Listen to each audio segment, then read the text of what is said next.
There's a difference of like, I think I'm gonna die, and like, you know you're gonna die. Like, I knew I was gonna die. That was it. I was done. A former policeman accused of a shooting spree, targeting fellow cops and their families. An unbelievable number of the bullets exchanged between the suspect and police surrounding the cabin. Smoke bombs fired. As soon as I broke like that second window of the cabin, Dorner started shooting at me. First round on target, hit me right in my face, went in next to my left nostril. The week-long international manhunt for Christopher Dorner ended overnight in a blazing inferno and a hail of gunfire. Walk us through, who Christopher Dorner was through the eyes of Alex Collins. Give us a timeline of that up until your situation. In 2008 to 2013, that he kind of planned his whole revenge on everyone that he felt had wronged him, and they find his Facebook, and then he has like a 13-page manifesto detailing about everyone that he's going to get revenge. The killing spree started Sunday in Orange County with the baffling double murder of a popular college basketball coach and her fiance, Monica Kwan and Keith Lawrence, shot in cold blood as they sat in their car. Kwan is the daughter of retired LAPD Captain Randy Kwan. Followed my brothers into the apartment. Like, I always wanted to like make them proud. Like, I felt like I fucked up. Like, this is not supposed to happen. Like, me dying on the side of this road was not one of those scenarios that like I ran through my head. I was like, I got to call my wife and tell her I'm sorry. Like, tell her I fucked up and I let her down. So I pulled my phone out, and the phone was just exploded.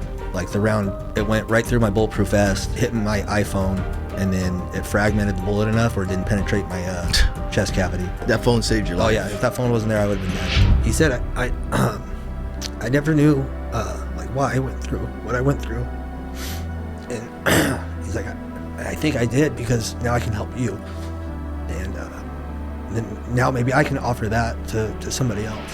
So. Alex, man, welcome to the show, man. It is a true honor to have you here, man. Thank you, brother, for driving out on a holiday. Yeah, no problem. Thanks for having me. Yeah, no problem. So it's funny, man. I remember, I don't know if you remember this, but I remember this. I graduated class 192, San Bernardino County Sheriff's Department. And that was a terrible experience from the standpoint they were on my case all the time.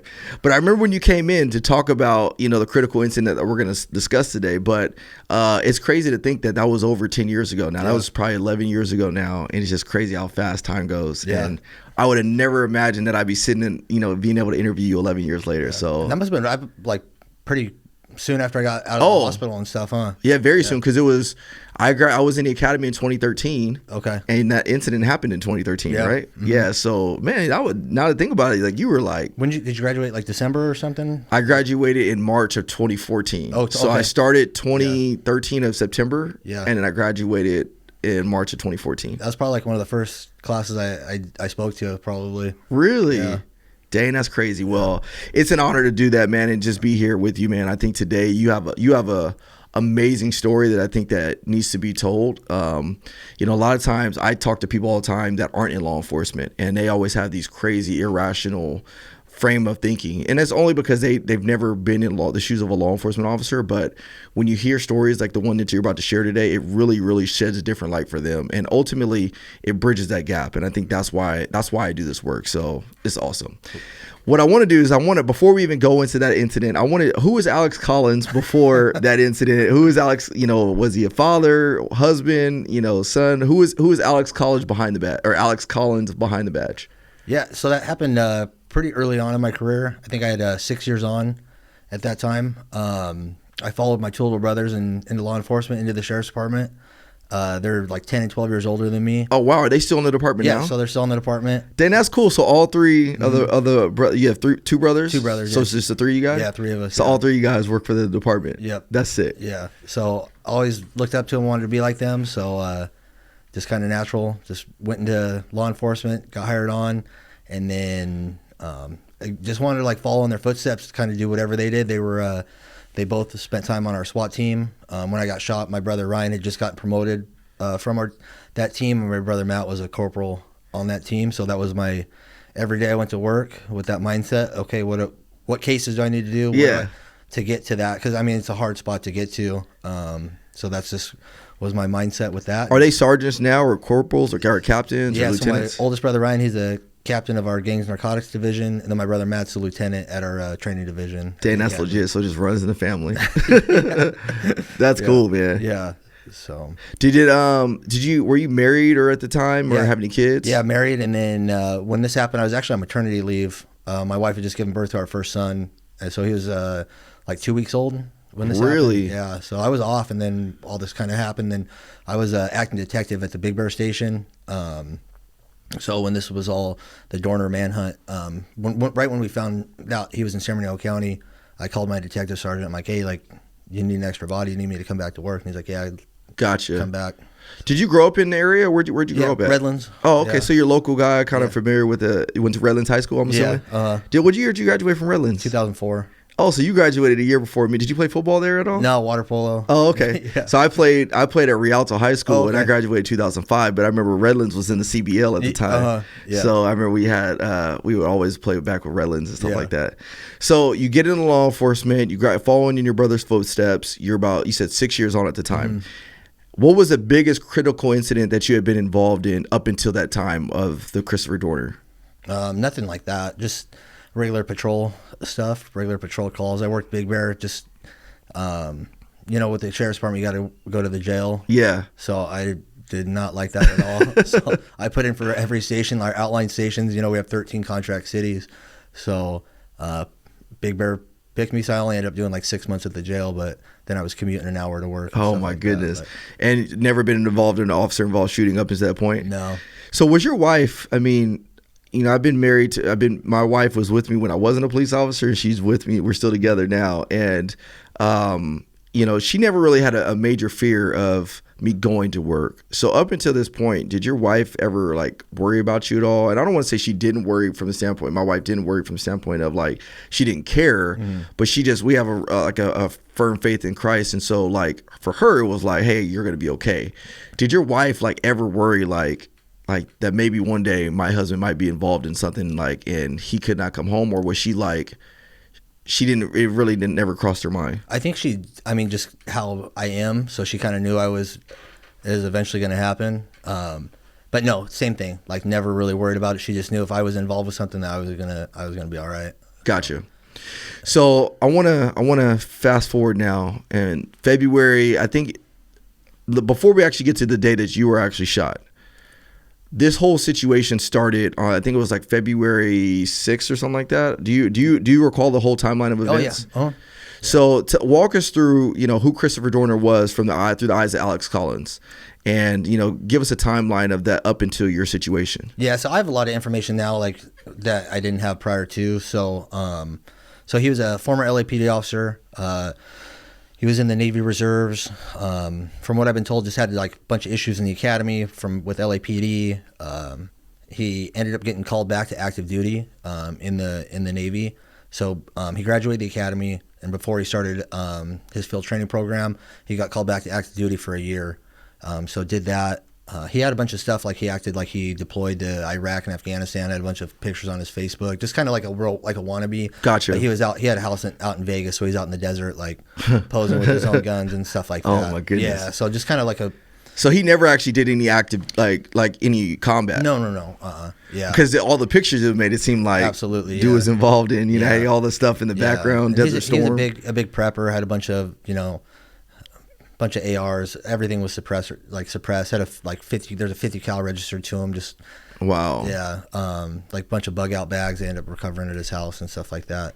And this was before he got into law enforcement. It sounds like, or I think this was after because he got fired in I think 2008 maybe. So really, yeah. So he went to FTO, and then field training, got assigned to his field training officer Teresa Evans, and then he made up some allegations because it looked like he was going to fail training. So he was going to get terminated. So when he was getting his performance review type of stuff, so he made up some allegations that he saw. Not 100% on the facts, but that he saw his training officer Teresa Evans kick a handcuffed subject that they were taking 5150 or something like that. So they opened an investigation on it, and they determined that Dorner had made up those allegations to kind of cover up his poor performance. Which wasn't the first time that he was alleged of making up allegations, because that's why he ended up getting fired for LAPD. It sounds like. Yeah, so he got fired. Yeah, I think he had some issues in the academy, and then he made these false allegations against FTO. They opened a whole internal affairs investigation, they determined that he made him up and was lying, and then was terminated from the So he department. was fired from 2 separate places for almost the same thing, it sounds like. Or no? Or No. is it LAPD was the place LAPD was the only Gotcha, one, yeah. okay. Yeah, and the reason I bring this up is because when this whole situation happened, the media was saying, like, it almost made it seem like the media was portraying him as a vigilante against the system. Yeah. And at least that's how I felt. I mean, if I'm being candid, when this first happened, I wasn't in the academy yet, and prior to law enforcement, I had some bad run-ins with law enforcement. And then so I had already had these things going against me. And then I remember seeing this whole thing going on, and they were saying this is a road cop, police officer who is going against the system because he was fired because of some racism that he's alleging was going on. Yeah. But the way they portrayed it, it almost made it seem like, you know, hey, this is a vigilante going against, finally somebody going up against the system. Yeah. Which was completely false. Yeah.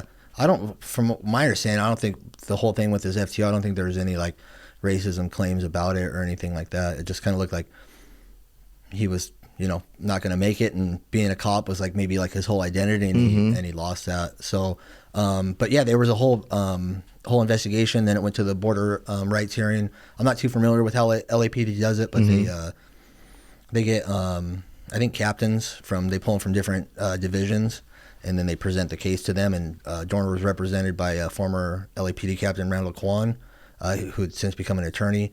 And he was Dorner's attorney. And from what I've been told, he did a really good job presenting Dorner's case at that border rights hearing. And then Dorner was subsequently terminated after that investigation. Oh my goodness! So he gets terminated. He gets represented by this guy from former LAPD captain, and then after he gets terminated, then this is when that's kind of what was like the ticking time bomb that kind of set everything off. Is what it sounds like. Yeah. So it was several years from I think 2008 to 2013 that he kind of planned his whole revenge on everyone that he felt had wronged him and taken this career of law enforcement away from him. And I didn't realize it was that big of a time gap. I didn't realize it was 2008 to 2013. Yeah.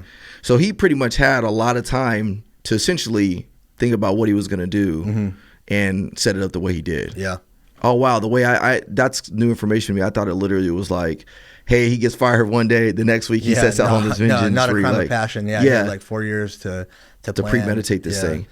So the first murder, tell me what happens. Yeah, so he again wanted revenge on everything, and he put it all in his manifesto that was later posted to his Facebook page. But he wasn't going to go and directly, kill Randall Kwan. He was going to make him suffer even more and kill his family members. Oh my goodness! So I think it was early February, like February 7th. I think the Irvine. I think it was the 7th. Irvine gets the called to it was actually a double homicide, and they get there, and it was an apartment complex, and they get there and they find the bodies of Randall Kwan and I believe her fiance, I think it was Keith Lawrence, and they were shot several times in the head, parked in Monica Kwan's vehicle. So Monica Kwan is the daughter of Randall Kwan, who represented him in his hearing. Mm-hmm. Yeah. Wow. So she was he actually did a bunch of surveillance on her, found out where she lived, found out her schedule. I think she was a basketball coach at a college down there. I think it was UCLA or USC. I can't remember. So he actually found out where they lived, waited for him to come home. They pulled into their apartment complex. He got out of his car, parked next to him, and shot him several times with a suppressed 9mm pistol. And then oh my goodness. So she had absolutely nothing to do at all. Yeah. Absolutely nothing to do with this case. At all. Yeah. Other than just be the daughter of her, her dad who represented him. Mm-hmm. Man, I just can't. I mean, that's stuff you hear in movies. Like, when you tell me that, and when I watched it in a couple of documentaries, like that's stuff that you actually see in like a movie, and you don't think that this actually happens, especially for you and I locally. Yeah. And that's the thing too, like in the media, they're portraying Dorner this, and they can do that all they want, and I get it, like law enforcement, like we're out there, we know the risks and stuff like this, but he was going after like innocent civilians that had really nothing to do with it.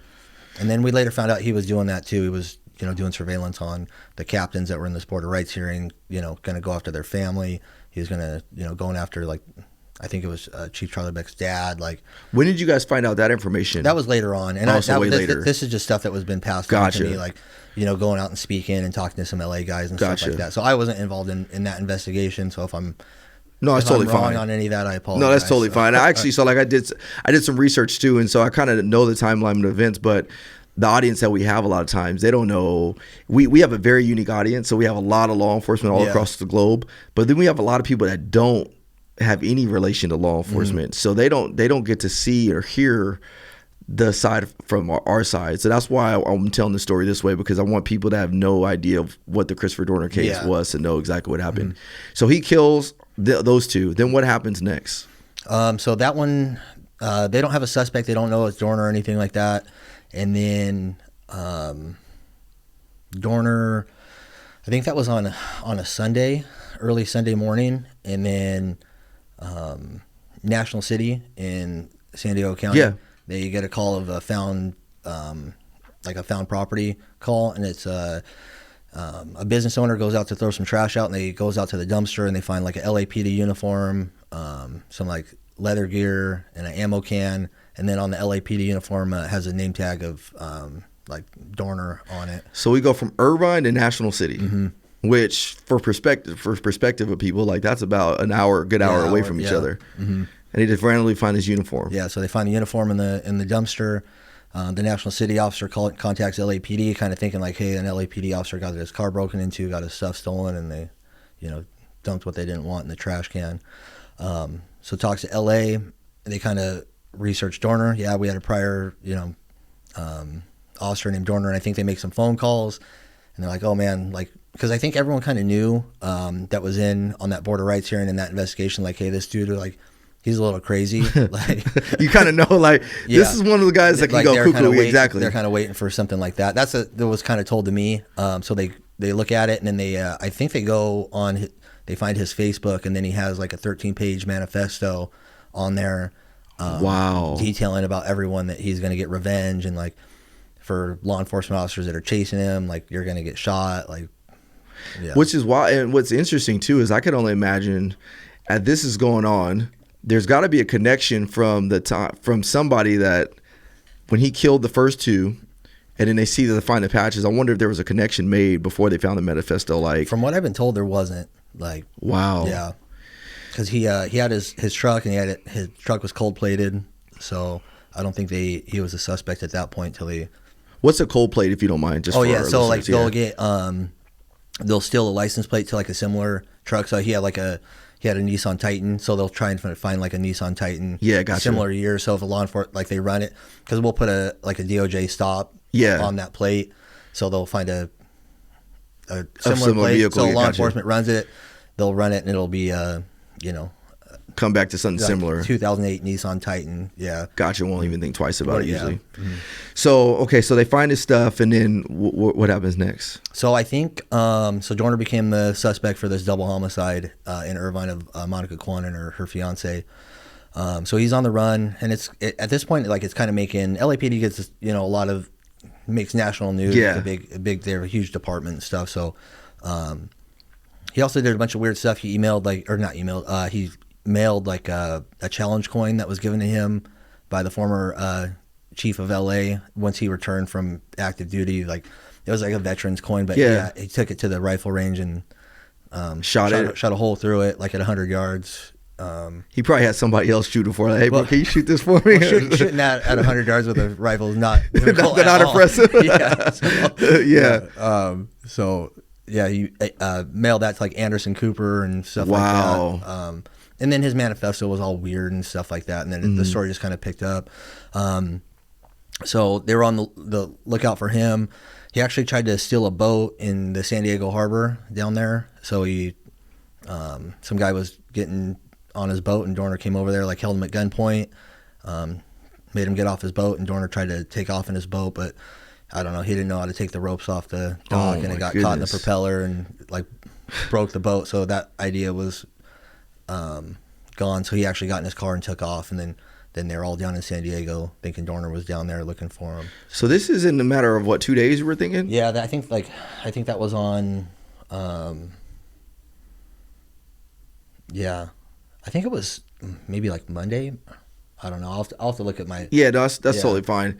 But yeah, about 2 days probably. That's crazy. Yeah. So we go from he kills Monica Kwam. They locate his stuff. They locate his truck. The manifesto gets put out, which I don't believe the manifesto was available for the world to see right away.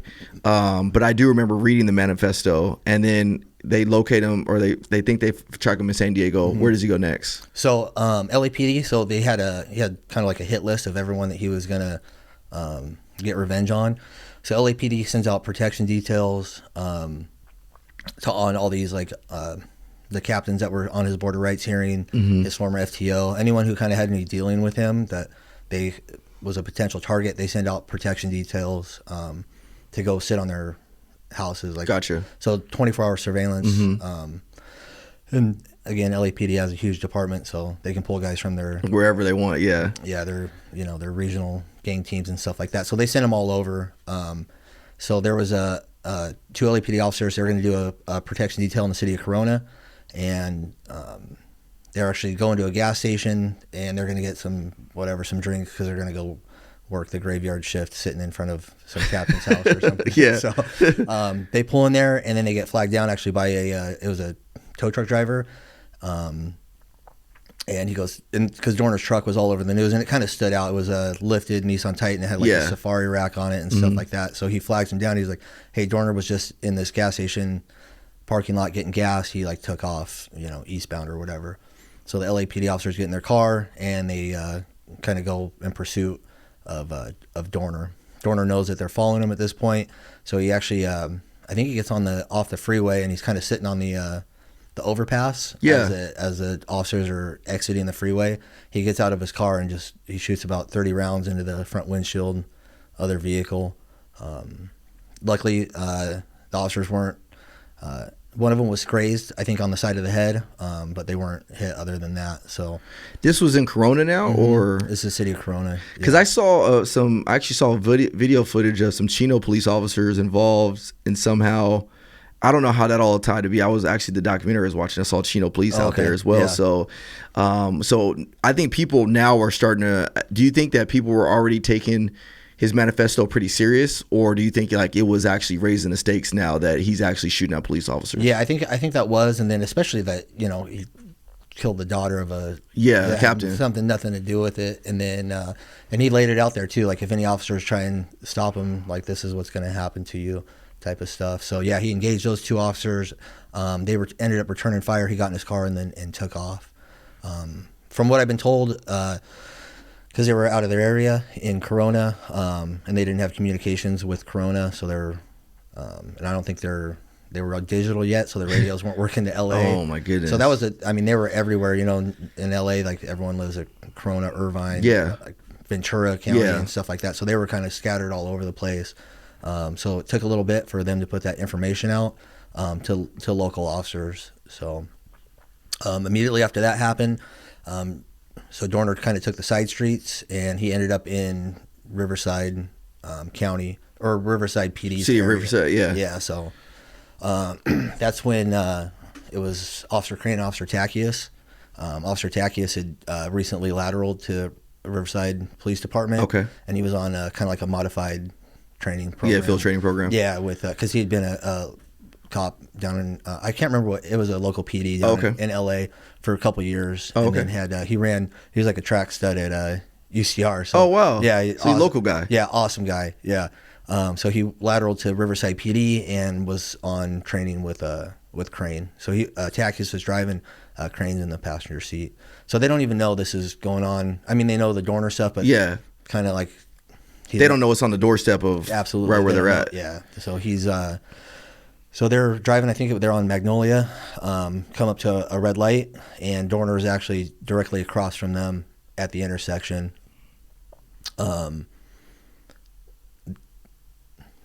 Dorner just maybe assumed that they were looking for him because he just shot at two LAPD officers. Yeah. So Dorner actually runs the red light, pulls up parallel to their patrol vehicle, puts his AR out the window, and fires. Oh my goodness! Yeah, like a whole mag into the driver window of their. They didn't even see it coming. Yeah, they were actually in the number 2 lane. So, yeah. And there was they there's a vehicle next to them. So Dorner pulled up next to that vehicle and actually shot over the hood of that car into their patrol my unit. goodness. Yeah. So they didn't even have a chance to return fire or nothing like that. I had no idea what was going on. Yeah. Oh my goodness. I can't even, I mean, just sitting here thinking about it, it just brings up so many different emotions in me, and I wasn't even involved. Mm-hmm. And, you know, there's so many people that don't understand. When I talk about ambushes all the time. Yeah. And I think people think, you know, it infuriates me when I hear people say, oh, there's so many other jobs that are more dangerous than law enforcement. And it just makes me mad. They're like, oh, logging and most dangerous fishermen or whatever.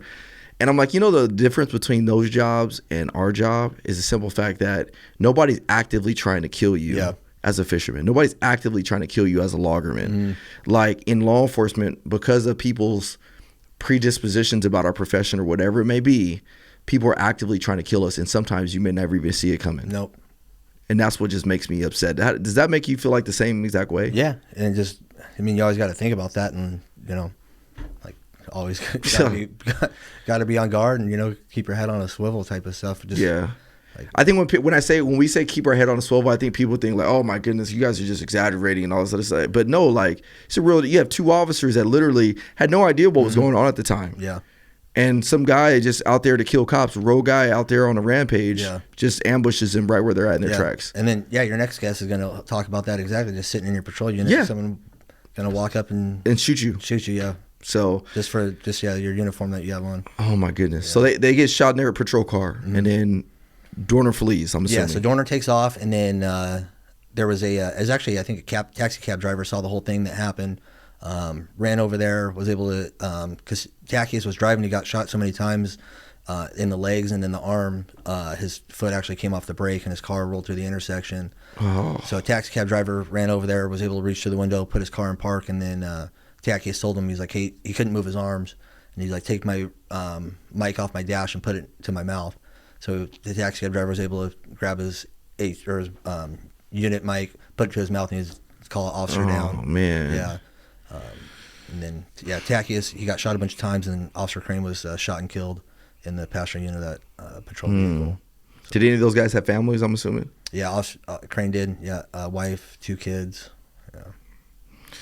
So Dorner flees, and then where does he go next? What's his next stop? Yeah, so Dorner takes off from there, and that was kind of when I got involved with it. I think that was on Thursday morning when that happened. I was at home, maternity leave, and I turned on the news, and I was kind of following the Dorner stuff a little bit, not paying too much attention to it. And then I see that two Riverside officers, and that's our neighboring city. You know, we work a lot with Riverside PD, and great department. And then I see some of the guys that I knew from our central station were out there, and I was like, oh, what the hell? And that's even like, you see any officer, you know, get shot, and then someone so close to home, like, man, this is freaking horrible, especially one that passes away. So I was like, man, this is crazy. So I knew my brothers were working that day. My brother Ryan, he just got promoted to sergeant, and he actually he got promoted and went to the Big Bear station as a patrol watch commander. Oh, so he was already up in Big Bear. Yeah, so which is weird too, because they don't let brothers work together, especially one like higher rank than the other. So when he got promoted, I think it was like a couple months before that, I'm like, I love the Big Bear station. It was cool, but I was always trying to like go somewhere else. You know? And so I'm like, oh, when he got promoted, I'm like, cool, like I'm gonna get transferred now. Like, yeah, because I can't work there anymore. Yeah. And then like I remember I was sitting there waiting for my phone to ring like all day after he told me he got promoted, and never happened. So I'm like, I just don't think they knew there was a third brother on the department. So they probably, Collins is a pretty like common name. So I'm like, oh, maybe they don't know we're brothers. Well, Billy can spell Collins, so I guess it is Collins. So we actually we were working at the same station, but I was in the detective office at that time. So and I talked to him every day, and I saw that on the news, and I'm like, man, I'm gonna call my brother, see what's up, see how their day is going. And I remember I called my brother Ryan. He didn't answer, and then he called me back like maybe like 10 minutes later, and he's kind of whispering on the phone. He's like, hey, we found Dorner's truck up in Big Bear. And I thought he was like joking around with me, because like nothing happens in Big Bear. It was like very nice place to work. Like, I enjoyed my time up there a lot, but just not too much stuff going on. And I'm like, you're full of it, dude. And he's like, no, seriously, we found Dorner's truck up in Big Bear. I got to go. And he hangs up. That's crazy, because like, I mean, we started in LA. Yeah. You're finding stuff in San Diego or in National City. Then you go to hear about them in San Diego. Now in Riverside. Now, out of all places, Big Bear. And I always find it interesting because, like, you know, a lot of times people get in their comfort zones. Like, nothing happens here. Yeah. But it's usually when you least expect is when it always happens. I mean, look at Uvalde, Texas. Yeah. Uvalde, Texas is one of the smallest cities in Texas, as big as it is. Yeah. And we saw what happens there. And so to hear that is crazy. So you get the phone call. Well, how does that make you feel when you hear, like, when he hangs up and says, I got to go? I was like, oh man, I was like, I gotta call my brother Matt because Yeah, he was yeah. working too, and he was on our SUD team, our specialized enforcement team, and then I call him, and all I hear in the background is like the engine, just like he's got Revving up. Yeah, yeah. I'm like, Yeah. hey, I was like, I talked to Ryan. He said they found Dorner's truck in Big Bear. He's like, yeah, we're on our way up there. I'm like, oh, okay. Hang up from him. I call my detective partner, who was actually on vacation at the time. He was in Newport with his family. I'm like, hey, I just talked to Ryan. They said they found Dorner's truck in Big Bear. He's like, yeah, I just talked to our sergeant. Like, he's like, I'm gonna go back to work. I'm like, okay, cool. He's like, because I lived in Yucaipa and he actually lived in Big Bear. He's like, is it cool? I'll just have my wife drop me off at your house and then we can go into work together, so she didn't have to drive all the way back to work, and they can. They were renting like a condo down at the beach. Or something. So she goes back and with the kids and finish her vacation, and we'll go back to work. So I gotta pause and just credit you, man. Like, a lot of times people don't. I mean, you're on maternity leave, bro. Your baby is how old at the time? 2 weeks old. Yeah. 2 weeks old. But just that mentality of like, no, I want to go out there and help. I want to serve. And like, that's what I think a lot of the community doesn't understand. Like, every night we go to bed, we close our eyes and we sleep, and we have faith knowing that I'm going to be able to wake up tomorrow because there's not going to be any enemies at my doorstep. Mm-hmm. But we only have that security because of men like you and women like you that say, I'm going to go out there and find the dangers that's lurking at your doorstep. I have a hard time. It's funny. I've been now part-time officer for about 1.5 years now. And every time I'm in my car, I was telling Billy about this a while back, but I was sitting at the stoplight. Kids are yelling in the background, going crazy. My wife is like, hey, stop doing this, stop doing this. And then like, I'm just sitting there. I wasn't in a minivan, but I felt like I was in a minivan. Like, I just had the whole thing, the soccer thing going, soccer dad going on. And I see all these cars just boom, boom, boom, boom, lights and sirens. And I just wanted to be there and wanted to help, and I want to be involved. And when I tell people that, they're like, why do you want to do that? Like, why would you want to go put your life in the line of duty? Like, and I'm like, it's just something in me, and it's always been there. I've always had this idea to go help people. Yeah. So like, it seems like that's kind of what you have the same exact thing, because you could have easily not called nobody. Oh yeah. And just stayed on maternity leave. Yeah. But you didn't. No. Yeah. I shaved real quick, had a little beard going. I was bummed because I'm in a different spot now, but where we can grow like a beard and long hair and stuff. But I always, I got my hair cut every 2 weeks. And so I'm like, man, like my freaking barber.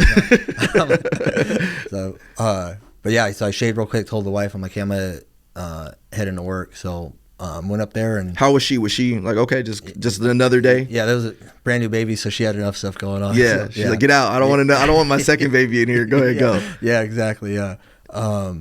So yeah, me and my detective partner, Detective Jeremy King, we drove up to Big Bear and started working, doing whatever we could. But when we got there, it was, pretty new. So we later found out that Dorner, after he'd shot Officer Crane and Takius, he drove to Big Bear, went on a fire service road, actually ran into like a tree stump and broke the axle on his truck. Really? Yeah, and that was in the early morning hours. Still don't know why, but he actually he lit his car on fire. So I don't know if he was trying to do some sort of ambush or what, but yeah, he burned his truck, lit it on fire, and then. Is this all information that you guys are getting while you guys are up there? So this is, I think we were talking to I ended up talking to my detective sergeant, and he's like, yeah, they have eyes on his vehicle when my brother and his patrol shift found it. So it was actually an employee, I think, of Bear Mountain. They were going to go unlock some back gate, and they went on that fire service road, and they found a burnt truck. Okay. So he calls it in, and then it kind of looks like a Nissan Titan. So they kind of go get eyes on it, and it was in a position kind of down like in a valley. So they're like, they didn't know if Dorner had high ground, like was waiting for some sort of ambush situation. So they were just kind of like, they suspected it was his car, but it just wasn't confirmed. So all the resources were on our way up there, our SWAT team and stuff like that, and a bunch of extra bodies. And when I got there, we had our SWAT guys were there, and then they were coming up with their plan to how they were going to get the car out and confirm that it was Dorner with some armor and stuff like that. So at this moment, I mean, this is going to sound like a dumb question, but I mean, I know when I like as an officer, there've been many times where we're helping another agency. Like, you know, another agency says, "Hey, looking for a homicide suspect, or we're looking for this, we're looking for that. Can you guys, you know, help us locate?" And there've been probably 9 out of 10 times that I go on a search, we're searching for something, and we never find it.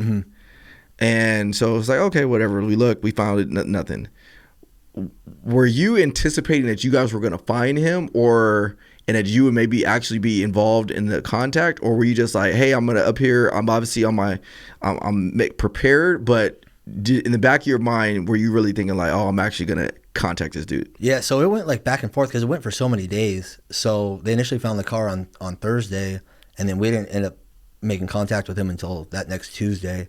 So oh, wow. Yeah, so this went like the entire weekend. So there's like probably ebbs and flows going. Absolutely, like yeah. Times you're thinking you're getting close, and then it's probably, I was snowing up there at that time too, right? Yeah, so Thursday was fine. So once they finally got his car and they confirmed it was, you know, our armor hooked up some chains to it and was able to drag it out, and like, all right, this is Dorner's car. And it was really weird. Like, he burnt like a bunch of stuff. There's a bunch of like camping equipment in there. He burned he had a couple rifles that were inside the car that he lit on fire. So it was just really weird. They don't know if he was doing that to do an ambush, but no one called in because the Forest Service was doing controlled burns like on that ridge like right behind it. Yeah. The week prior, so like some of the residents, they just thought it was the Forest Service like burning dead trees because it was a winter time. So they didn't find it. I mean, he probably went up there like early morning hours, so he probably had like 5-6 hour head start. Gotcha. By the time we ended up finding his car. So, but yeah, we set up the command post up there at Bear Mountain. They had it's like a 9-hole golf course that's open in the summer, so it's the winter time, so it was closed. So we set our command post up there. Had all our extra resources.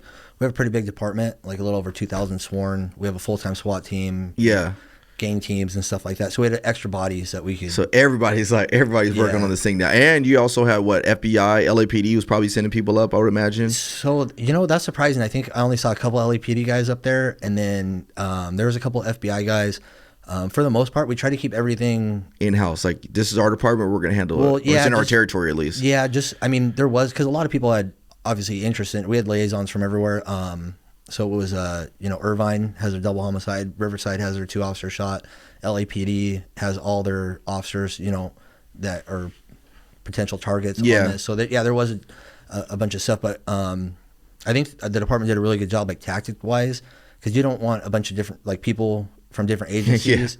People have different tactics. Well, and then you don't know where they're at. Like, yeah, exactly. And then they're on different radio communications. Like, it's better to, especially since we have the personnel to do that, to keep that in-house. Gotcha. But yeah, definitely everyone was working together, and a lot of stuff was being ran out of LA and stuff like that. So now we're, you know, you guys, they've located his truck, and then, you know, talk about some more of those ebbs and flows in there of when you guys think you guys are getting close to times that you guys are thinking you're like way off the mark. Yeah. So Thursday, I mean, we have our aviation unit. We had our department has bloodhound search dogs, so they were doing that. Me and my partner King were just kind of doing any follow-up that we could. Like, why did Dorner come to Big Bear? Is there any LAPD, like retired LAPD officers that live up here? Is there one of his targets that's in this area? So we were kind of following up all those leads, trying to get any video surveillance. Like, ring cameras weren't big back then, but you know, just trying to get any video surveillance that we could, talk to neighbors, just kind of doing that. And then our SWAT team, they would go out, and we were looking for any sign to like force entry into houses or something like that. So if we saw something suspicious, you know, they would call like our SWAT team, and then they'd come up with armor and check the house, clear the house, and stuff like that. So, and then it was 12 on, 12 off, and then we had a lot of extra bodies. And where were you guys sleeping at? So actually, Big Bear is a great community. I love the people up there, and that's why it was such a good place to work. Like, you actually like felt like you're making a difference, you know. And, like, people like appreciate us and stuff like that. So, people that had vacation rentals up there, they offered some of their houses up to us. So, oh, really? Yeah. So a couple nights we stayed at a really nice vacation house. There's like 10 of us in one house. It was nice. We were able to, you know, wash our clothes and, you know, wow. Because I think on Friday night it started snowing. So, and now I'm sure like the snow probably plays into like this whole, it's cold probably, you know, you guys are probably tired still. Oh, I mean, hungry. It completely changes everything too. Now we can't run our helicopters. We don't have any air support. Our bloodhounds can't go out in the snow. And then, do you think that was played into his strategy, or no? Did we ever find out why he went up there? No. Yeah. So nobody knows to this day. I think, I mean, he had survival equipment, like had tents and stuff like that. He was probably hoping he could go out there and. You think he was trying to get away from people? Yeah, I think so. Because when he tried to steal the boat, I think he was trying to flee at that point because he had like scuba equipment and stuff like goodness. that. Like, this dude had 6 years, bro. He's like, I'm at scuba diving, mountain climbing, So I you think, name it. Yeah, that plan kind of, I think he was trying to like go out and maybe go to Mexico or something like that. Gotcha. And this one, now he's kind of, on land. And Well, the worst thing you could do is go up to a mountain because you could only go down. So so he's up there now. I was watching a documentary and I was hearing that a guy locates him on a truck, or he basically carjacks somebody. It sounds like. Were you aware of that at that moment in time? So we did that whole like looking for Dorner from Thursday all the way till Tuesday early morning. And again, like you were saying, like your emotions just kind of roller coaster. Like, are we going to find this guy? It was just getting really frustrating. Yeah. And we have all hands on deck with the sheriff's department, and then we kind of start scaling stuff back. So we kind of cut our extra positions up there. At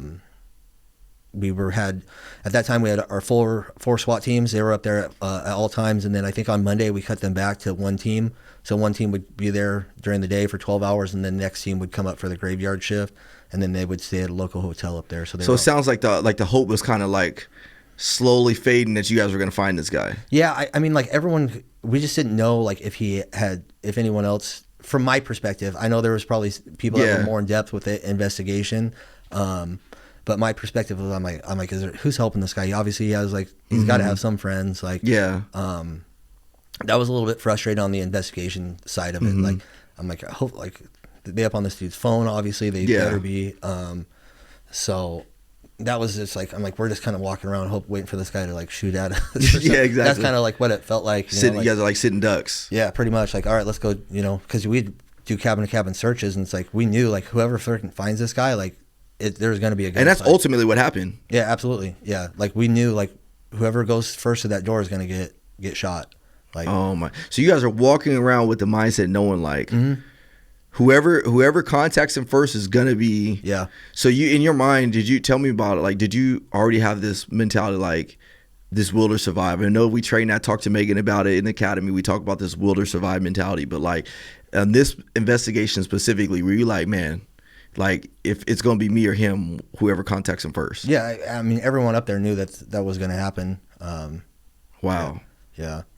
So the guy contacts him. He gets his carjacked, and then two people say that they call in because it sounds like a home invasion or something like that. Yeah. So on Tuesday morning, my partner and I were following up some leads. Just people call in, they wait a couple days, like, oh, I think I saw Dorner, like. Walking down the street, or there was like a bunch of false. She's like, you couldn't call when you saw him actually happening. You waited 3 days later. Yeah. So it was always something like that. So we just go talk to some neighbors that we thought maybe Dorner had walked by that area and stuff like that. So we actually were walking around in the snow, and it was kind of funny. My captain at the time was an awesome guy, Captain Bradford. He was spent like his entire career like in homicide, like was a detective there, a sergeant. So he's the man. All this stuff, but he was adamant that his detectives wore suits. So.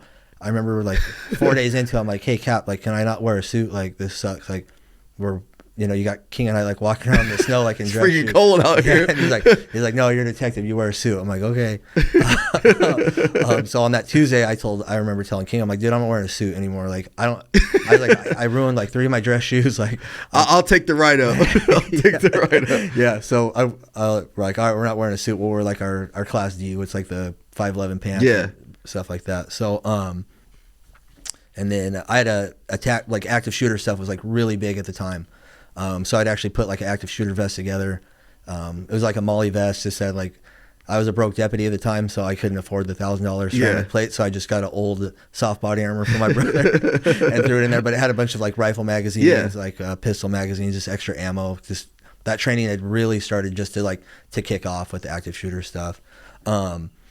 So we go back, do our follow-ups, and we just go back to the station. And we had actually moved our command post from the golf course to our Big Bear station, which was just down the road. It was maybe a mile away, but we cut, a lot of the extra positions that we had. They have other work to do too. Like we can't, they have cases they have to work. Like our SCD team, they're, cross-running with the marshals. They go after our homicide suspects and stuff. So they have active cases they're working. So we had one SWAT team on standby, and then on that Tuesday morning, they're actually following up a lead that Dorner had ties to some cabin, but it was in Lake Arrowhead. So Lake Arrowhead's probably it's an hour drive, 45-minute drive from Big Bear. So they were out of pocket on that one. So we go back to the station, and I remember we're kind of sitting there. King and I were, and my brother Ryan was there, and we're in the detective office, and we're talking about where we're going to go get some food because we're like, man, this is sucks. We've been here like 2 hours and we're already soaking wet from walking around the snow. And you haven't seen your wife in a week?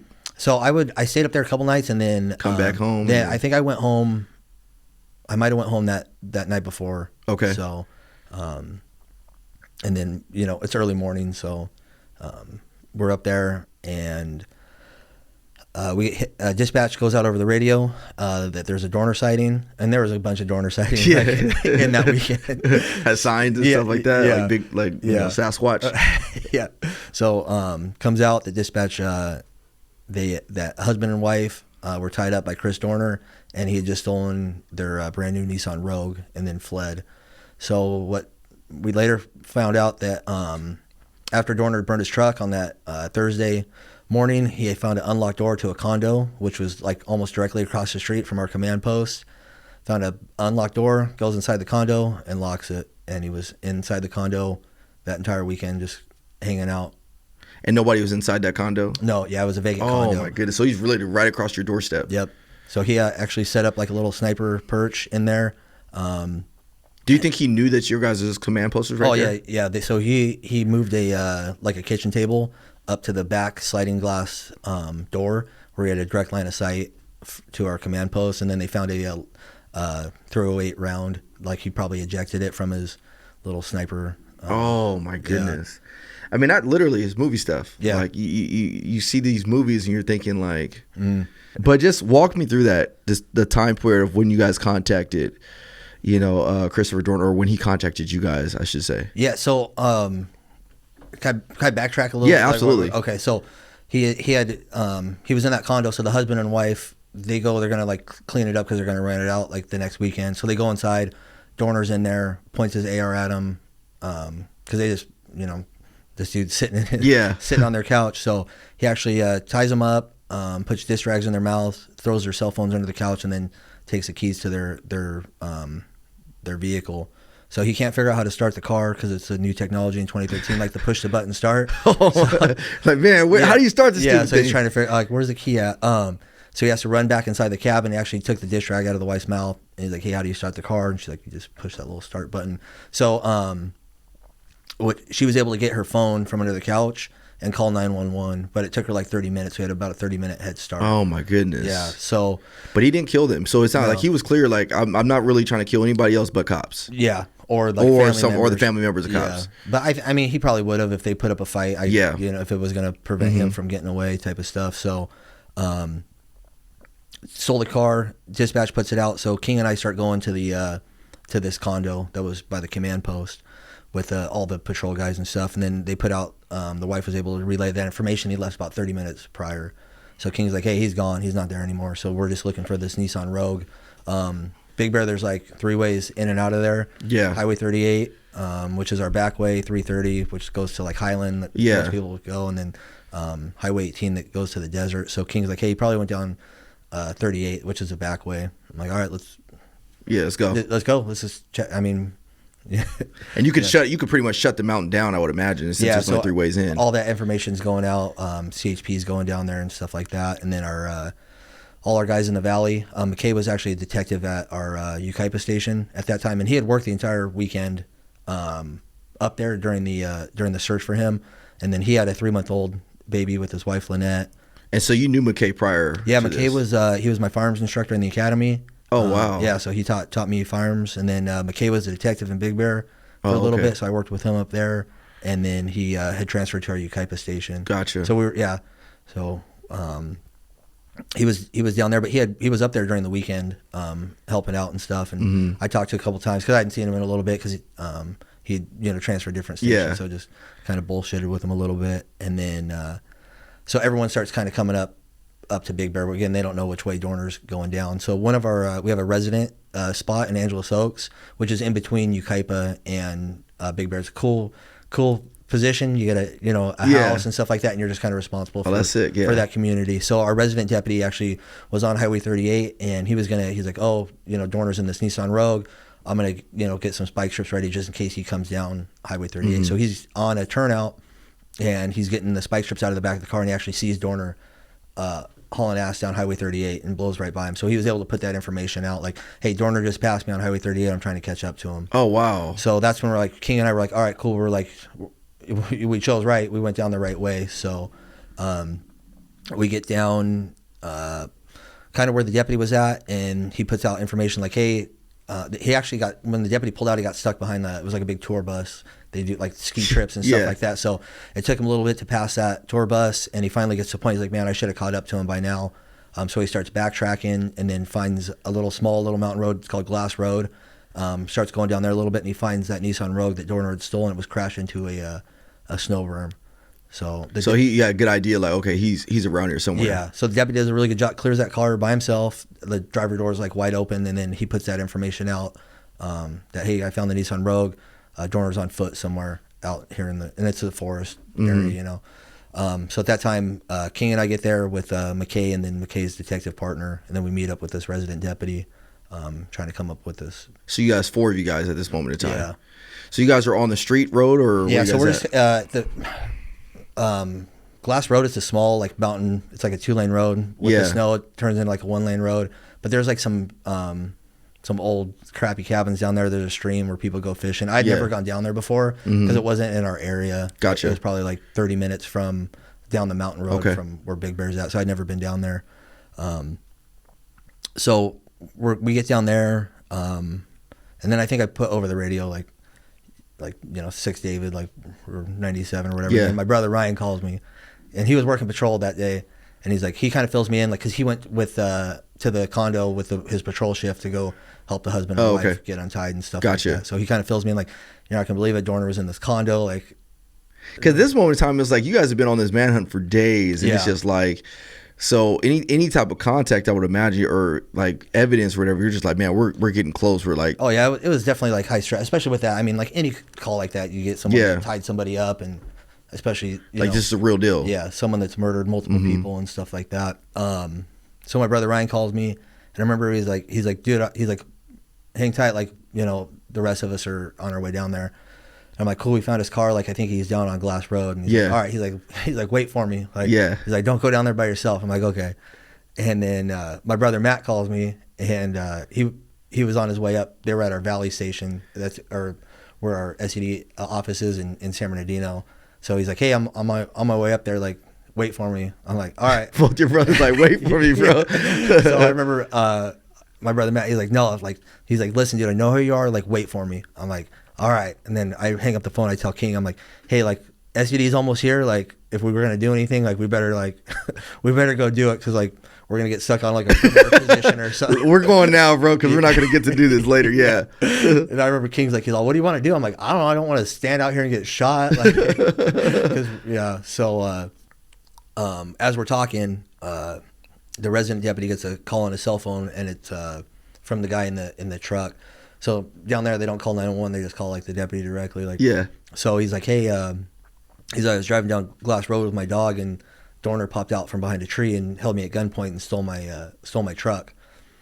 So he carjacked that guy, ordered him out of the car, and it was like a white Dodge pickup truck. So carjacks him and then continues down Glass Road. So now we have that information that Dorner is in another car now, carjacked somebody, and he's downbound Glass Road. So we get in our cars and we start going down Glass Road, and there's a car coming up at us, and it was like an Isuzu Trooper or something like that. Yeah. So we're like, what the fuck? Like, in another car now? Like, what's going on? So we kind of do like a felony traffic stop on that car, thinking that Dorner was hiding out there. But it ended up being a father and son. I don't know. They were like fishing down there or something like that. So we called them out. I'm like, hey, did you see Dorner? Did you see this white Dodge? But they were like so freaked out. They're like, we didn't see anything. We're just down here hanging out or whatever. While we're talking with them, trying to get any information from them, a couple of our SUD guys get there, and it was Danny Rosa and Larry Lopez, and they're in their separate cars. And I remember at that time, like, the teams, they would drive like a big like O'Connell line van, like, Yeah. that had like a lot of the team equipment. Yeah. So Larry was getting his gear out of there, and he was throwing in Danny Rosa's pickup truck, so Okay. we could go down together.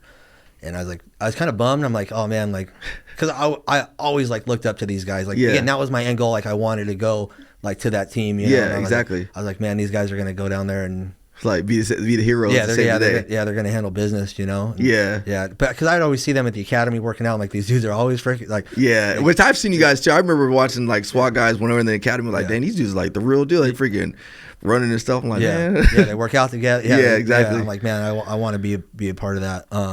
So I was like, man, they're, you know, again, we're gonna get stuck on some perimeter position or something like that. So they get in Danny's truck, and then they take off down Glass Road. So I tell King, I'm like, hey, we'll just probably go down there, and our helicopter was up at this point. I'm like, Yeah. let's go with them, because there was only, I think there was at that point like 6 of us down Yeah. there. So we're going down Glass Road, and the resident deputy was in front. His name's Paul Franklin. So he was going down, and then we get kind of like a fork in the road. And he's like, hey, I couldn't keep up with the SED guys. Like, I don't know where they went. They're all in half. So Yeah. I'm like, well, let's just, you know, hang left. Like, that just looks like the way they went. Yeah.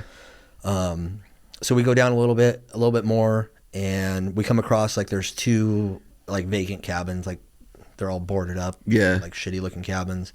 And as we pass them, there's a set of tire tracks in between, like, one was a cabin, one was, like, an outbuilding. And there's a set of tire tracks and a bunch of footprints in the snow in front. Oh, I'm sorry, I got to backtrack. No, please. So as we're going down, there's 2 fish and game officers that were on Glass Road. So before we got there, Dorner had actually passed the fish and game officers, and they were parked facing like northbound, going up.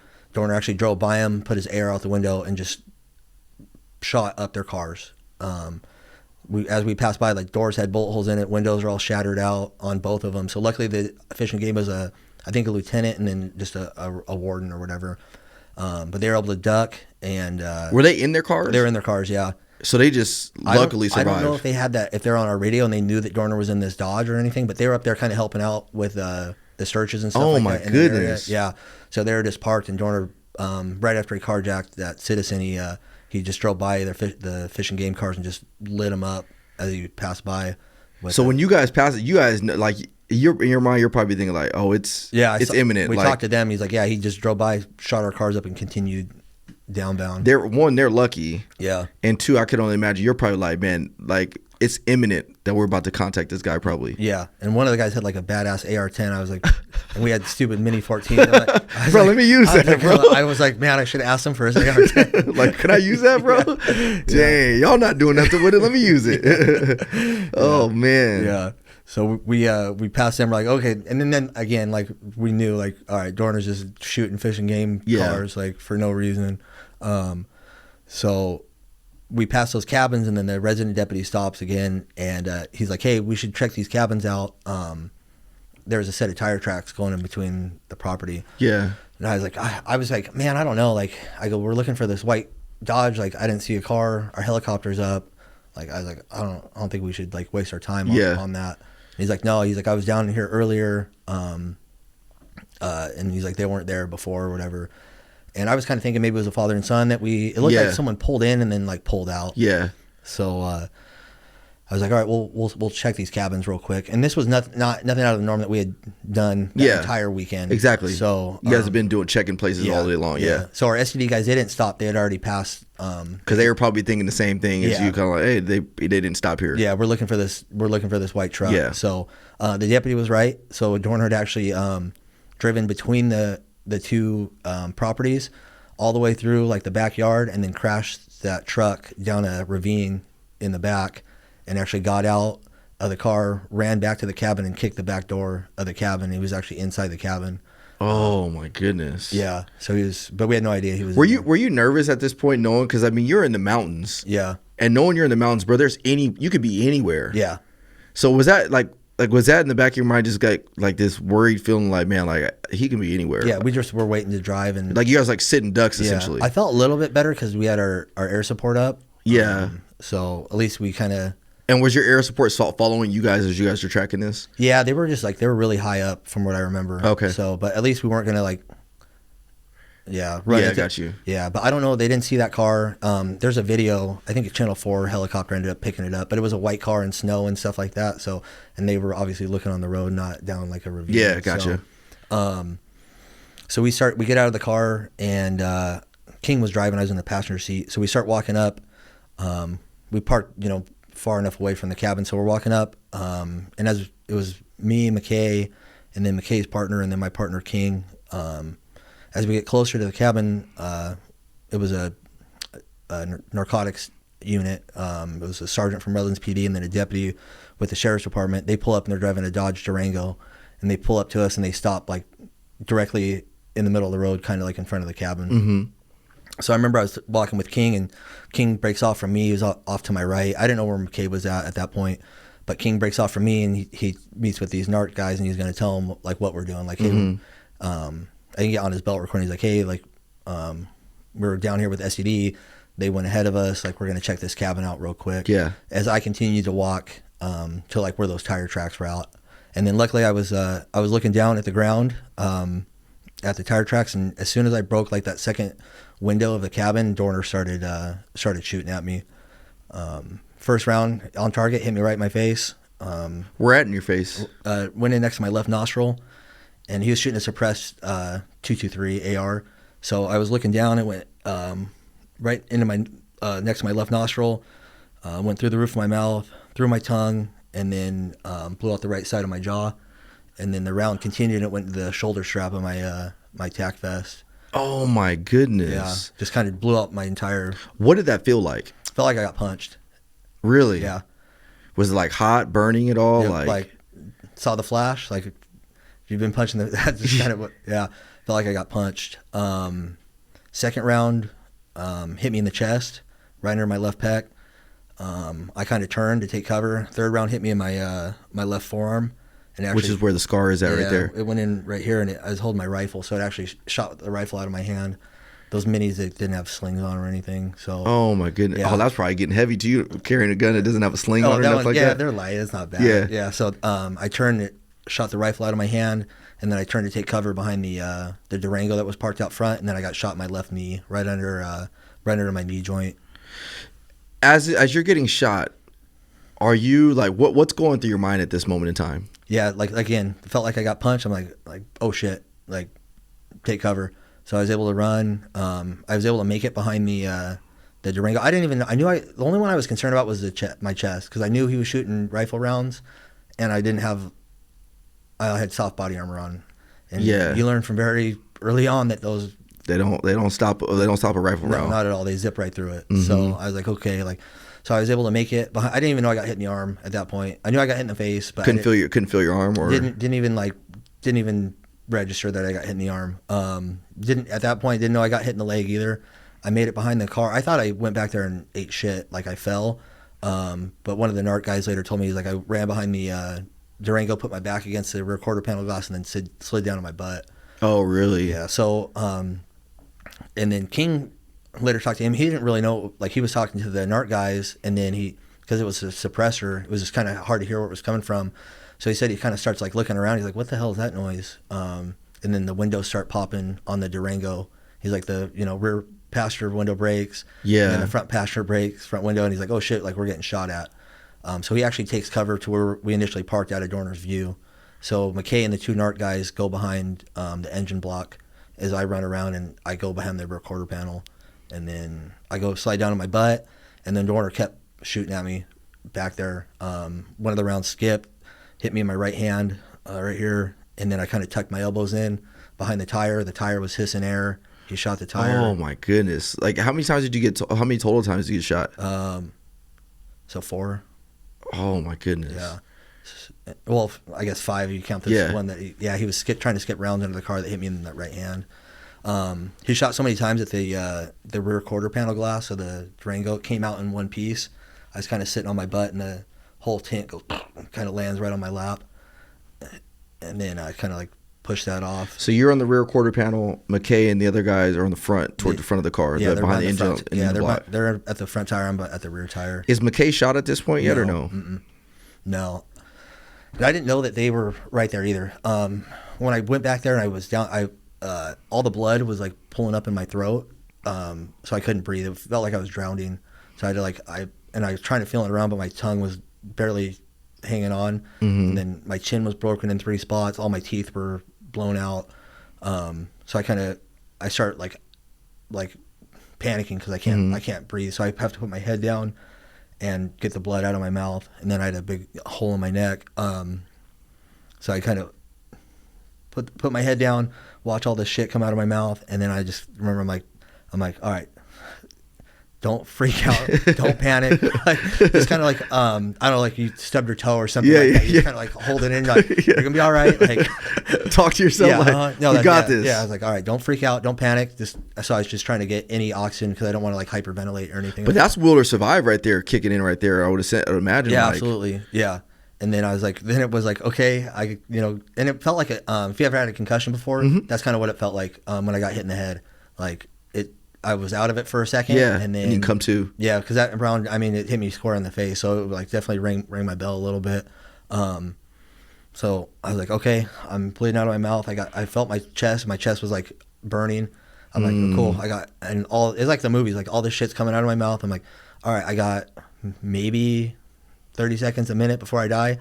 So then I'm like, because there was a stop and fire after he did a mag change or whatever. There was a stop. I'm like, and I didn't know where he was at either. So I'm like, all right, cool. I'm gonna die. So at this point in time, you're already thinking like, I'm gonna die. Yeah, there's a difference of like, I think I'm gonna die, and like, you're gonna die. Like I knew I was gonna die. Like there was no questions about it. Oh my goodness. Yeah, there was like, that was it. I was done. So when you knew you were gonna die, yeah, what was your thoughts? Oh, did everything just flash? Because I've heard people say they'll get this flash of life. Like, what was it like for you? No, it was like a flash of disappointment. Like I felt I let everybody down. Like, yeah. You know what's interesting? I had Megan on the podcast last week, or on the show last week, and Megan tells me when the guy attacks her, she feels guilty. And Megan's like, I just felt so guilty that she's like, I feel guilty. Like I feel like I was gonna leave my daughter. Like I wasn't gonna be able to pick my daughter up. Tell me about that. Yeah, I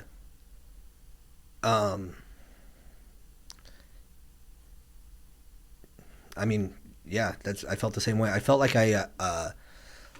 so when I talk about like when I followed my brothers into the department, like I always wanted to like make them proud. They had a good name, like reputation is everything in this department, and I didn't want to like disappoint them. And then I felt like I felt like, I don't know if I can cuss on here. No, yeah. Like I felt like I fucked up, like because I think we're so used to winning all the time in this profession. Like this is not supposed to happen. Like I run scenarios through my head. I still do it. Whatever we go to, we have to. What am I? Contingency plans. What am I going to do if the guy runs out this door or the back, or you have a contingency for contingency. So like me dying on the side of this road was not one of those scenarios that like I ran through my head. And then I felt like I let my brothers down. I felt like I let my wife down. I'm gonna leave her with this brand new baby. And actually, like, it's kind of sad, but like I had actually made this joke because we were she had to get a C-section, so we're in the hospital for a couple days, and we were just in the hospital 3 weeks ago. 3 weeks ago. Yeah. So we're in the hospital. I'm like, cool, now I have a kid, now I can die at work, like where I'm actually just kind of joking around with her, because it's like you never see like when an officer dies, it's like, father of 5. It's never like single dude that like likes to party and like, the guy that's gone out the night before. Exactly. Yeah. Exactly. It's always a father. Yeah, that guy doesn't die, but yeah. So we actually made that joke, and I'm like, man, like, it's not supposed to be like this. So I was like, I got to call my wife and tell her I'm sorry, and like tell her I fucked up and I let her down. Because I remember, like, she would text me, like, she'd be like, hey, be careful, like, blah, blah. I'm like, and I'd text her back, like, fuck this dude, or whatever, you know what I mean? Like, yeah. So I had a 511 jacket on, and it had the zipper pocket in the chest, so I had actually had my iPhone in that zipper pocket. So I reached under my tack vest, and I pulled my phone out because I'm going to call my wife and tell her, like, hey, babe, like, this is it, sorry. So I pulled my phone out, and the phone was just exploded. Like the round, it went right through my bulletproof vest, hit my iPhone, and then it fragmented the bullet enough where it didn't penetrate my chest cavity. So that phone saved your life. Oh yeah, if that phone wasn't there, I would have been dead. So it slowed the bullet enough so it didn't hit my heart or anything. Again, I didn't know, like, I just thought my phone was broken. Like, I thought because I ate shit or something like that. So now Stupid I'm like, iPhone. Yeah, so now I'm like super pissed. So I got the phone. I ended up kind of hucking off to the side of the road. And then after that, like, everything started to hurt. Like, my legs started to, like, because now you're past the shock phase. Yeah. And now you're like, yeah. So now I'm like, this fuck. is real. Yeah. So I'm like, all right. But I mean, that's probably the phone, stopped the bullet, and it's probably good that I wasn't able to make that phone call. So did you get any hope, like, as you're getting out of the shock and you're starting to hurt, like, are you getting more hope now that you might be able to survive, or not yet? Yeah, a little bit. And then it was just like, at that point I just became focused on, like, trying to get oxygen and breathe, because I couldn't breathe. Just everything was just like I kept kind of moving positions, like my head, just trying to get this, like, all the blood and stuff to drain out of my mouth. Because it was, again, like, it felt like I was drowning, like it kind of getting like waterboarded almost. Were you aware of what was going on to those partners, as your partners, or no, you just weren't even, like, focused at that moment in time? No, yeah. So at that point I didn't, no one was talking to me or anything. I was kind of back there by myself. And then McKay and the two NARC guys were behind the engine block. McKay did a really good job. He actually was able to communicate with our helicopter. You can hear him on that dispatch. He's like, hey, he's in the cabin directly in front of us. McKay actually returns fire into the cabin. And then, from what I've been told, he went up again to return fire into the cabin. And I think it was 7 minutes after I had gotten shot, because there was a stop in the rounds. Oh, wow. I didn't find any more rounds or anything like that. My partner, King, he ran back to where he initially parked, and he started firing rounds into the cabin for where we parked. But Dorner didn't have a line of sight on them. So McKay pops again from above the hood, and Dorner was just kind of waiting for him. Yeah. So he does another volley of rounds, actually hits McKay, and was killed right behind that vehicle. Like, you get that, you say you feel guilty, you feel like you let everybody down, but you didn't, though. And I think that's one of those things that plays in our mind. Like, there's nothing that you could have done differently, at least in my way. And I could be wrong, but I've never been in a situation that you've been in. But I've been in situations in our job that were crazy enough to know, like, where I've gone back and I'll second guess. Like, I've been in the OIS before, and I've been in a situation where a guy took his life in front of me. And I would always try to replay those situations in my mind. Was there anything else I could have done differently? Yeah. And everything I always came back to was, you know what, like, this was meant to happen the way it did. Yeah. And in a situation like this, in an ambush, like, there's nothing else that you probably could have done differently, but it's something that we as a man, and women, like, obviously Megan experiences, but as a man, as a dad, I can see why you felt that way, though. Like, I tell my wife and kids I'm gonna make it home. I tell them I'm gonna be there, and I didn't, so I let them down. Even though you had no control. Tell me, like, how have you been able to process, or how were you able to get through that whole process of thinking? Yeah, I mean, without knowing the outcome, and then, like, our level of training at that time, like, we would have done the same thing over and over again. Like, but, like, the more you learn, the more experience you get. Yeah. Now looking at it through that lens, would you have done things differently? Yeah, probably. Yeah. I mean, I don't really know what we could have done differently. I try not to think about it or anything, because it's not going to change anything. But take away what we learned from that and pass that on. Like, maybe slow down on stuff. But it's a weird scenario. We're up there for a week, and it's just you guys have been knocking on doors. This was no different, and that's the hard part. It sucks, because it's like, I've tell the people this all the time, but you don't know until you're in the freaking situation. It's always easy for everybody to be like, oh, well, you should have done this, you should have done that. Like, no, until you're in that specific situation, it's a lot easier to say what you think should have happened. And that's what's so frustrating. I mean, you guys have been out there days, cold, hungry, knocking on doors and coming up empty. I mean, how many doors did you guys knock on that were empty before this one actually happened? A lot. So talk about, you get rushed to they fly you out to Loma Linda, right? Yeah. So McKay went down, and then I don't really know, like, they actually moved the car that we were behind, because we were, like, right in the middle of it. So then our two SWAT guys that passed it, they turned around and came back.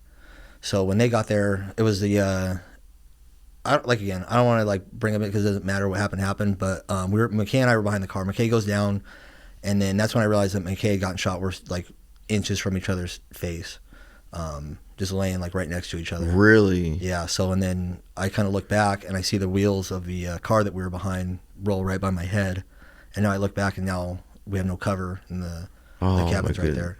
And at this point, McKay's already down. Yeah, McKay's down. So the NARC guys, they actually put the car in neutral and rolled the car out and left us in the middle of the road. Whatever. Yeah. It did what it was. Yeah. Yeah. So now me and McKay are laying in the middle of the road. So now I'm like, holy shit, now I'm going to fucking die, get shot again. Because at this point, tons of rounds are just going off. Like, so there's active gunfire fire going on while this is happening. Yeah, thousands of rounds being fired. And we're out in the middle of the open now. Thank God our SWAT guys were there and they had this training. The rest of a couple additional SWAT guys now, we're getting, I think that was would be east, and the Danny and Larry were on the west side of it. So they immediately communicate with, his name's Justin Musella, that he's going to throw smoke in front of us, and they're going to run out there in the middle of the open and grab me and McKay. So Moose, he runs, they call him Moose, but he ran 50 yards in the middle of the open to a position where he can throw smoke for us. So he ran to a tree next to the cabin, popped 2 cans of smoke, threw it in front of us, and then Larry ran out and grabbed McKay while Danny laid full auto cover fire into the cabin, grabbed McKay and drug him back out, and then told Danny, he's like, your turn. So Danny ran out and grabbed me by my carrying handle and laid full auto fire down, dragged me all the way back. Bro, talk about bravery, real bravery. Oh yeah. That's the ultimate. Yep. I mean, absent of your iPhone saving your life, those guys sounds like they were able to save your life. I would have died. We were out there for a long time. Long time. I think 30 minutes maybe, 20, 30 minutes. And you're losing blood and everything. Oh yeah. If they weren't there, I would have died. Yeah. Oh my goodness. Were you praying? I mean, because obviously you go through the initial shock. You're like, I'm gonna die. Yeah. But then you're still alive. Yeah. And you're like, maybe there's a chance for survival. Yeah. Well, there's so many rounds going off. Once they moved that car, I was like, man, I was just waiting for another round to hit me in the back of the head, or because I didn't know where Dorner was at that point. So I'm I see the rest of the guys kind of all crouched down behind the cars where we initially parked. I'm trying to yell at them hey, come get me. I look back. And you can't yell because your mouth is all jacked up. So my rifle got shot out of my hand. I couldn't find my pistol. At some point, I pulled it out of the holster, and I was laying on top of it.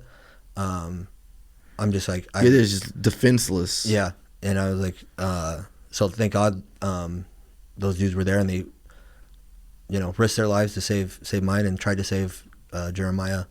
So they got us out, and I remember I thought Danny had gotten hit when he actually grabbed me, because he was pulling me so fast he actually fell backwards as they were dragging him. I'm fuck, did this guy get fucking shot trying to save me? But he just tripped when he got back behind the car. And I remember my leg was killing me so bad, and I kept telling myself, don't say anything, just shut up.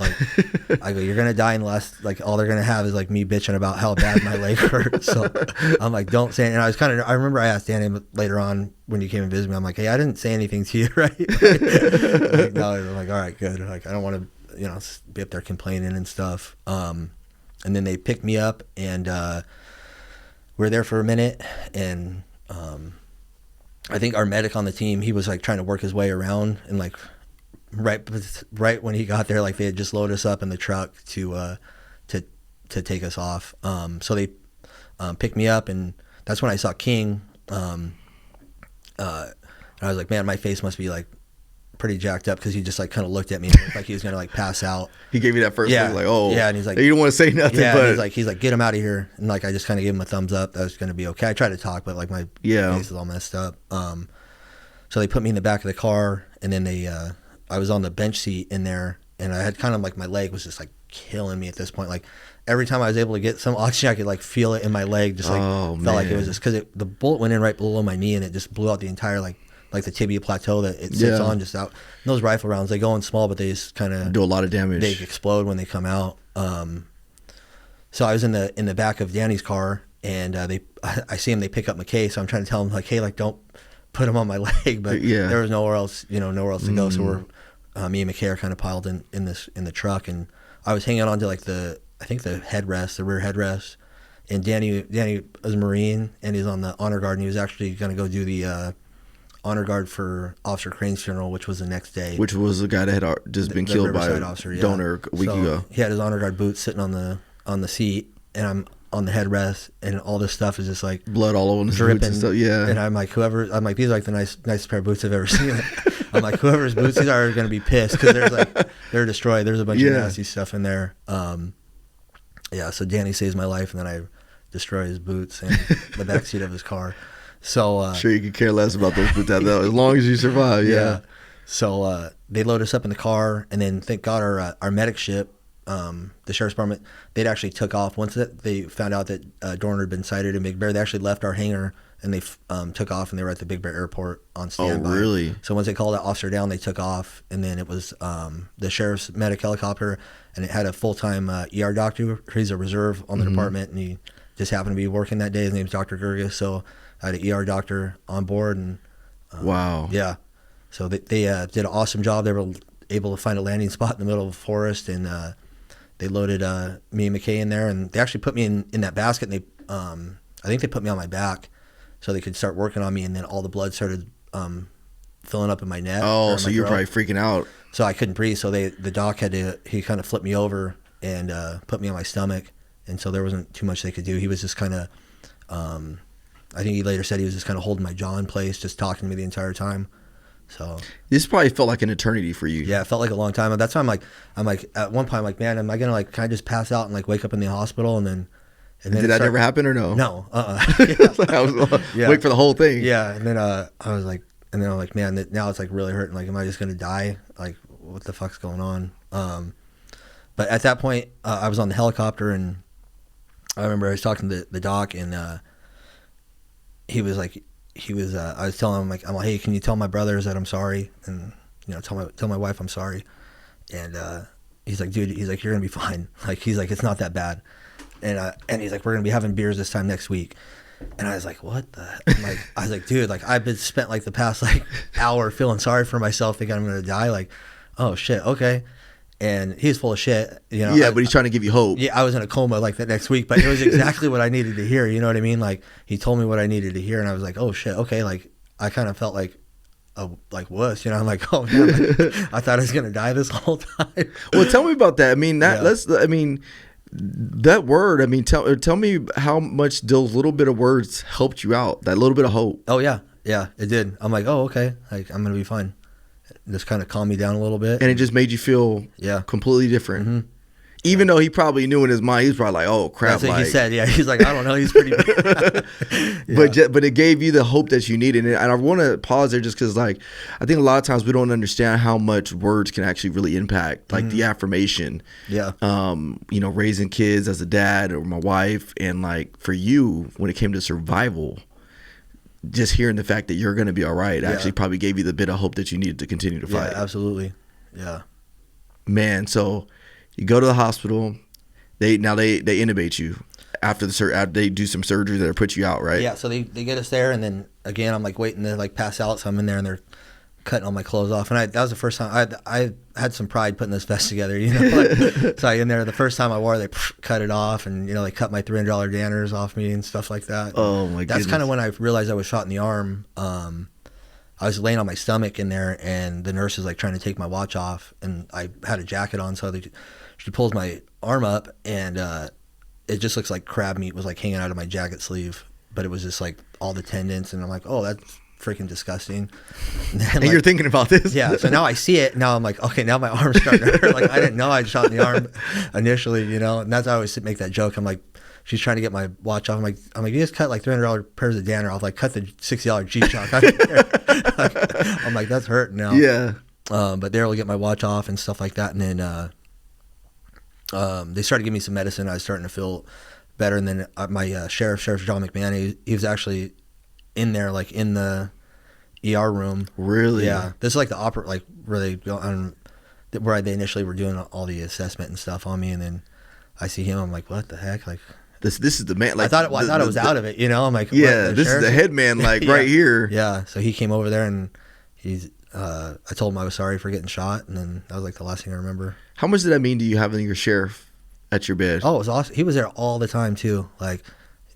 awesome guy. Yeah, I've remained friends with him. He's retired, and I just went and visited him up in Idaho a couple weeks ago. So I love Sheriff McMahon. The reason I love him, I know I never worked for San Bernardino County. I just went to the academy there. But I've had some, good conversations with Sheriff McMahon over the years, and I remember I would see him frequently, and he would always remember who I was. yeah, remember your name and Yeah, he remembered my name and everything, and that meant the world to me. And I'm like, man, yeah. you are the sheriff of a department over 2,000 people. Yeah.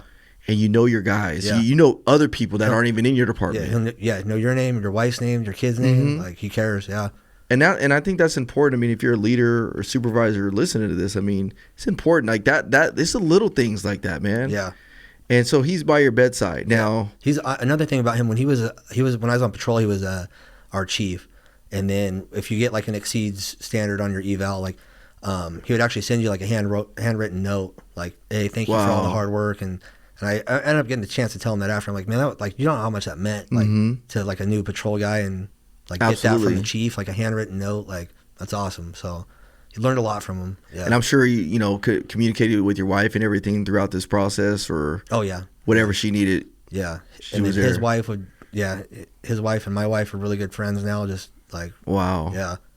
So when you're in a coma, do you remember anything being in a coma or no? Yeah. So they just a little bit. So it's a medically induced coma and stuff like that. And then I think I woke up, or I came to a couple of days later, and I had the breathing tube in and stuff like that. So I was kind of out of it. And then I just remember I was so freaking thirsty.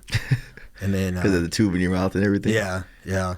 So I remember like I'm trying to talk or whatever, and like so they hand me a piece of paper, and I can only my other hand's all wrapped up and stuff. So I was trying to write, and I'm like, I'm so out of it, I can't even like put words together. So just kind of get pissed off and go to sleep for another day or something like that. The department was awesome. They had a deputy in my room 24 hours a day with me, just because my wife couldn't bring the baby up there and stuff like that. And I was in there for over a month, but it was just awesome to have a deputy in there to so you weren't lonely or nothing like that. Talk to, and I'd go into surgery, and then they'd go actually in the operating room. They'd gown up, and they'd text my wife, hey, like everything's going good, and hey, he's out, he's done. Like, he's going back to his room. So and that was over a month in the ICU that they were doing that. At what moment did you find out what actually was the end result for Christopher Dorner? So, I remember I woke up, and because I would come to, like, being out of it and stuff, and then there'd always be a bunch of people in the room and stuff. And then that's when I realized that McKay had died. When I were up there, we were laying next to it, I didn't know he had died. I knew he had like some blood on the side of his mouth, but I didn't know he had passed away. So I woke up, and there was like no one in my room, and I'm like, what the heck? Like, what's going on? And then McKay's funeral was actually on TV, and that's when I kind of like realized that he didn't make it. Did that make you feel a certain type of way when you were? Yeah, I was just like, fuck, like, how did I survive and he didn't type thing, or just like, how did this happen? Like, it's just like, I don't know. They, that's it's just a tragic thing all around. And when you got shot, did you ever experience any? Did you ever think about the guy that shot you? No. Like anger or anything like that, or? I mean, like, it's not. It was nothing. And the only reason I ask that is because, like, I've heard people that have been involved in OISs or been shot at, and some people were like, "Man, I had a lot of anger towards this guy. Like, you just tried to kill me," type thing. Like, did any of that ever cross your mind, or is it just more so just like you were thinking about your family and like that the fact that you may not be around, or? Yeah, no, there wasn't really like anger like that. I get more pissed off at people that like this dude. You know what I mean? Like, this guy took away a father, like a dedicated, good dad, like two good dad, and an innocent daughter to. It's just, but really, there's like me getting mad isn't going to change anything. Yeah, just correct. like I said, the car getting moved, like me getting pissed off about it is not going to change it. And that's like when I was in the hospital too. Is like, I put a lot of people through like a hard time, like my brothers, my parents, my wife, my partners. Like, me having a shitty attitude is not going to make anything better. And so every day I'm like, all right, like, let's get through this. Let's work and have the best attitude that I can. That's awesome. Like, especially like someone that gets hurt and like they have a shitty attitude, like it just makes everything 10 times worse. So yeah. So let's talk about this road to recovery as we start to wrap it up. Like, road to recovery. Did it make you a different officer? And you had to make the decision to go back to a profession that almost took your life. Like, how difficult was it for you to make that decision, and how difficult was it for your wife to come to the acceptance of that decision? Yeah, she never, like, from the second I woke up, like, because they were going to amputate my leg, they were going to amputate my arm, so we were dealing with like a bunch of stuff like that. Like, you know, my doctor, Dr. Sharp, she's freaking awesome. Her younger brother's a LA County deputy, and I completely credit her for saving my leg and getting me back to work. From the second I woke up, I'm like, hey, like, I was like, you got to get me back to work. I was 26 years old. I ran all the time. I was in great shape. I'm like, you got to get me back. She's like, yeah, you're not coming back. Like, she, you know, she's straightforward. I'm like, can you just like lie and give me some hope or something? You know, but I'm like, hey, like, but I went with her. I'm not gonna. I didn't argue with her or anything like that. I'm like, hey, like, this is what I want to do. Like, I'm gonna listen to whatever you tell me to do, but like, this is what I want to do. I want to go back to work. So you already know I'm whatever I got to do, I'm coming back to work. I mean, how can I not? Like, you know, I got Danny and Larry. They freaking saved my life. Like, I'm coming back to work, and this is all I wanted to do. And I had a bunch of stuff I wanted to do too. Like, I wanted to go on our SWAT team. Like, you know, I didn't do this. Like, if you get in law enforcement for the money, like, you're in the wrong job. Yeah, exactly. You know? Like, I always say I would do this job for free. Like, if I had, like, it's very nice if they pay us, but like, I would do it if I had something else going on. I would do it for free. I love doing it. That's what I wanted to do, and my wife never gave me any slack about it or anything like that. Never said one word about it. Yeah, man. And so how long was it before you got to go back to work after that? So I was in the hospital, went to rehab, physical therapy facility for a little bit, and then there was just constant issues, you know what I mean, like infections, and then I'd like teeth and bullet fragments were working their way out of my neck, so I'd go back for that. And then I had that like external fixator on my leg for a long time, which was super annoying. And then all the nerves were gone, so I dropped. I couldn't move my foot for over a year. Oh wow! Yeah, just even my whole like my whole foot's numb still, so I run all crazy and stuff like that. So there's like there was just different stuff that we were going through the entire time, and then everyone was like so like my brothers were like this, you know. I felt bad, like I put them through this stuff because I'm the younger brother. They're 12 and 10 years older than me. You know what I mean? They always joke with my parents, like, "Oh, like we'd raised them and all this other stuff." But they did. They like picked me up from school and like. It's probably pretty cool to have older brothers like that. Look up to them and everything like that. It was cool until I went to high school. You know, I have two older brothers that are cops. yeah. Everybody was like, "Man, you got brothers that are working for the man now." No, but they're awesome. We have, we're lucky to have a really good relationship. So. But yeah, it was just, I had stuff to do, but I can't remember where we were. And what's amazing too is like you didn't just go back to work. You joined the SWAT team after. Oh yeah. You're working, gangs and things like that now. Like, I mean, you are the epitome for no excuses. I mean, you literally, if you think about it, really could have just said, "No, I'm good. Like, I'm done. I'm hanging them up." Yeah. And and that wouldn't even been a bad choice. Yeah. And so I don't want people to take that as like, oh, that's what, it's a bad choice. But like, you were able to go back. And so what would your message be for those people out there that how did you ultimately overcome this adversity that you went through? Yeah, I think initially I was so busy with other stuff going on. But yeah, like 7 months, I went back light duty. I was like, my wife's going to kill me. Just being at home, like, you're not gonna be at home all the time. But yeah, she was just getting annoyed with me and stuff. I'm like, let me go back light duty, and maybe it'll like we can start moving on from this stuff, and they don't have to worry about because I always had issues and stuff like that with my injuries or whatever. I'm like, let me go back light duty and kind of start. I went back way too soon. Like they told me like, don't go back, just hang out for a little bit, and I was like, man, I want to I have to get back in there.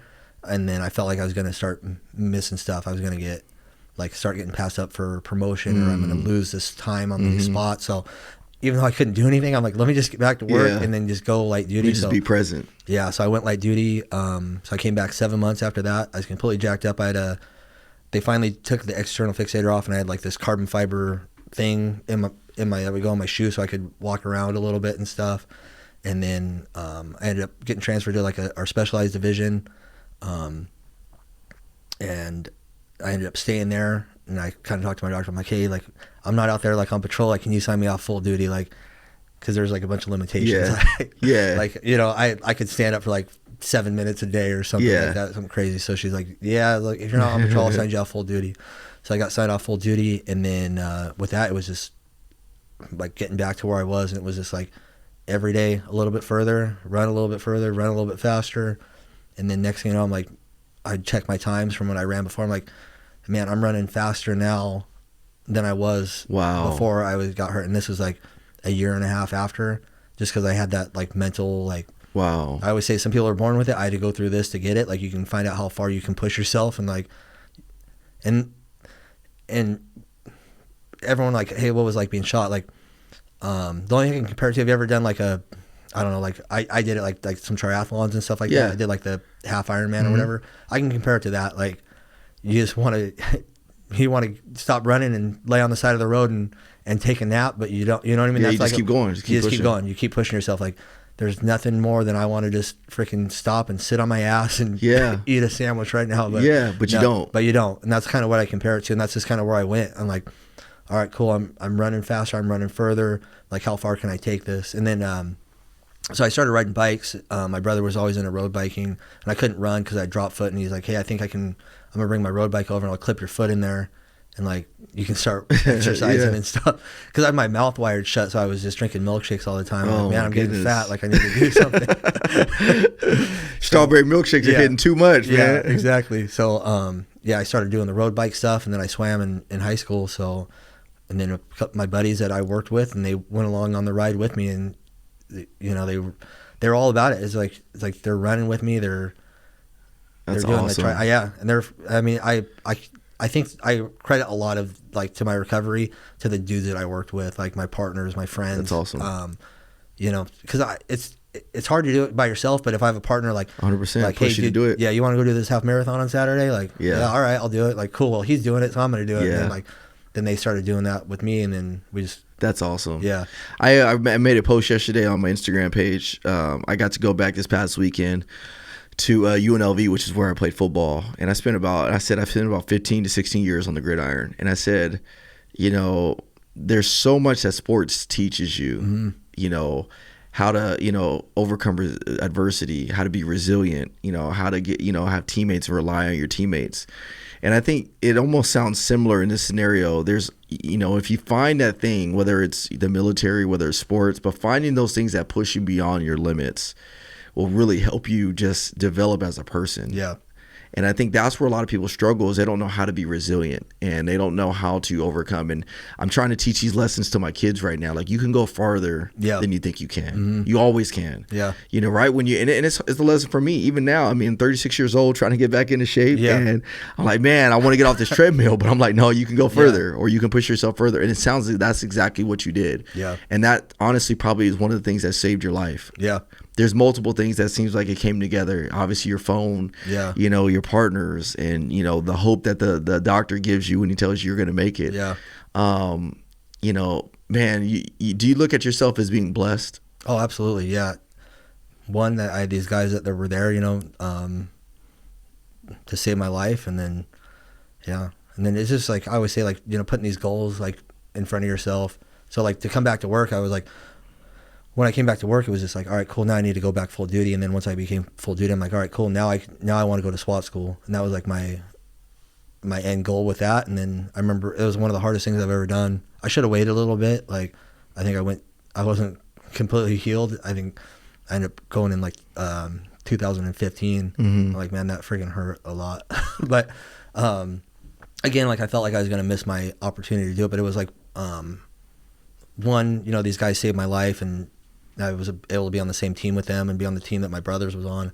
But it was just like an end to, like, I was like, all right, cool, now I can move on. I can put this behind me while we still remember Jeremiah and stuff like that. But I'm not gonna like let this moment define who I am in my life. And I know it's like a quote from a movie. It's like, you know, you define the moment, or the moment defines you. So that's kind of what I wanted to do, and I'm like, all right, cool, like, this is well, you're doing it. I mean, this show that I always tell people, but this show and the things that we do, man, we're not going to let Jeremiah's death be in vain. The officers that died in Riverside, their death be in vain.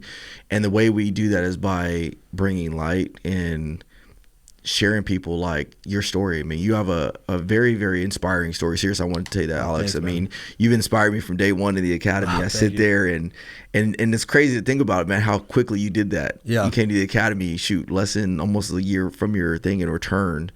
And I still remember, as I was talking to Billy about who could we have on, you're one of the immediate people that came to mind. And so, bro, you're inspiring me, man. What is it that you would leave with people watching this? And remember, keep in mind, people that watch this show aren't just in law enforcement; they're people just in the world. Like, what are some last and parting things that you might want to leave them? You know, whether it be something that's inspiring, hope, whatever it may be. What are some last parting thoughts that you will leave with our audience? Yeah, one that I was trying to, like, don't take anything for granted. Like, you know, everything's opportunity, and it took me to go through this. And then I went back to work, and when I got promoted, I ended up getting another crazy incident. It's like, because you kind of forget a little bit. So it was like 5 years later, and then I had another guy try and kill me. But it's like, dude, okay, this can happen at any moment. Were you in another OIS? Yeah. Oh, wow. Yeah. I went back to, when I made sergeant, I went back to patrol for like 4 days, and then I had gotten another one. I can't remember the statistics. They said if you've been involved in one OIS, the odds of you getting into a second one are like 70 or 80%. I heard. Yeah. Some crazy statistic like that. Yeah. So was that OIS different from the first one? Like, did you learn from the first one at all, or was it just completely different? And it was. I mean, I know it's completely different, but like as far as your response to it, it brought back a lot of like a little bit afterwards. It brought back a lot of like memories, that shit that I didn't think I processed or dealt with, that I probably should have, because I was so busy with like my recovery and stuff like that. But yeah, I was just working patrol watch commander in Yucca Valley, and some guy got in a pursuit and it was in a diesel truck. Didn't have the trailer on it, but as soon as my station picked up, he started shooting out of the window at us, and he actually crashed his diesel truck into my unit and shot my window out, and I was able to return fire like as we're driving down the road while he's pushing my car. And but I remember I got out of my car and all my windows were smashed out, and I got cut from the glass, and there was like blood on the back of my unit, and I'm like, fuck, like this is like bringing back.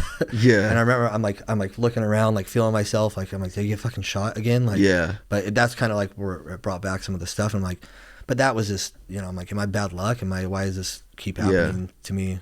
Type of stuff that I better process, you know. You're supposed to be in the watch commander's office. How do I end up out here? Yeah. But is it me, or is it how I am? Am I like too aggressive? So I was just kind of dealing with stuff like that. But mentally, man, how do you get over something like this? The number one killer for officers is suicide. Just last week, an officer took his life in Dallas, Texas. Yeah. And it's happening more and more, and we hear it. How do you overcome that? You know, that's another thing too. Like, I was at Morongo Station, then we lost Sergeant Vaca, and I was there. He was actually covering my patrol shift when he got shot and killed. Really? Yeah. I got sent temporarily to take over a specialized team, and he actually was. It was the first weekend that was my shift that he was covering. But yeah, after that, it's like, again, like, how do we deal with this stuff? And the only thing I can do, one, working out is probably.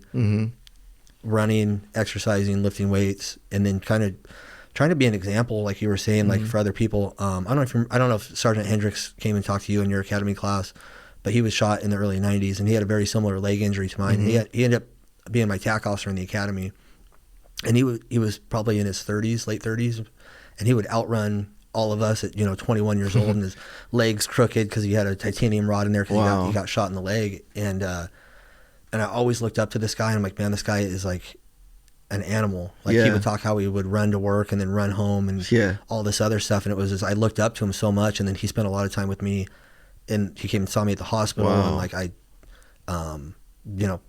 talked to him about all this recovery, and I was able to call him and do that. And I'm like, man, like, maybe he told me when he came and visited me in the hospital, he's like, oh my gosh, I'm gonna freaking. No, it's all good. It's all good, bro. He said, I never knew, like, why I went through what I went through. And he's like, I think I did because now I can help you. And then now maybe I can offer that to somebody else. So.